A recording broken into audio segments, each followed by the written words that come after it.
Guys, welcome back to my channel. Ito, andito ako sa Palayan. Pinagtiyagaan ko pumunta rito kahit medyo masakit yung paa ko. Pumunta ako rito upang kukunan ko itong nasunog sa Palayan ng mga damo. Yan guys, sinunog ng asawa ko itong mga damo na nag-grass cutter. Kasi pagdating ng araw na araruhin nila ito, mahirap maararo pag ang daming damo. Kaya sinunog ko ito. Aywan ko kung hindi magreklamo yung pupunta rito ngayon, bukas ng araw. Ayan, sinunog ng asawa ko yung mga damo-damo at saka yung puo ng mais na tinanim ko dito. Kasi lininis namin ito. Kasi pag hindi namin lininis ito, ang hirap talagang maararo.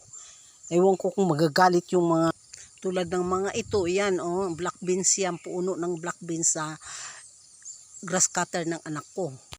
Kasi pag hindi yan nasunog, tiyak mahihirap ang mga anak kong mag-araro niyan. Kaya sinusurog namin yan. Aywan ko kung magagalit naman yung mga mag-evaluate daw.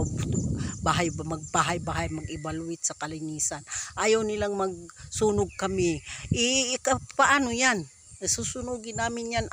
Yung tulad nitong mga black beans na grass cutter, kailangan masunog ito. Kaya iwan ko kung paano kaya yung mga mag-evaluate. Ito Palayan naman ito, hindi naman ito bakuran eh. Kaya tingnan natin mabukas kung anong kanilang reaction. Kaya maraming salamat guys.